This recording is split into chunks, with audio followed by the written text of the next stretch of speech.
Part 1 చూసారు కదా! ఇది పార్ట్ 2. అందులో కాళ్ళు కడుక్కొని వచ్చాక ఇక్కడ పక్కనే ఒక పెద్ద పాండ్ ఉంటది. అక్కడికొచ్చి కూర్చోవాలనమాట.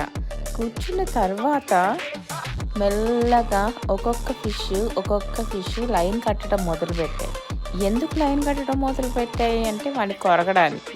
వాడి కాళ్ళు కొరకడానికి లైన్ కట్టాయనమాట. అలా 10, 20, 30 హండ్రెడ్స్ ఆఫ్ ఫిషెస్ లైన్ కట్టాయన్నమాట. సో అవి కొరుకుతూ ఉంటే షాక్ ఇచ్చినట్టు అలా ఫీలింగ్ వచ్చిందంట వాడికి. సో వాటి వల్ల బెనిఫిట్స్ ఏంటి అనేది గూగుల్ చేసి చూసాము, కానీ అది ఎంతవరకు నిజమో అనేది మాకైతే తెలీదు. వీడే కాదు, 2-3 వాళ్ళ ఫ్రెండ్స్ కూడాను సేమ్ ఇదే ఎక్స్పీరియన్స్ అయ్యారు. It's a different experience. Like నాకు ఫోబియా ఉంది కాబట్టి నేను దిగలేదు. Everything is good.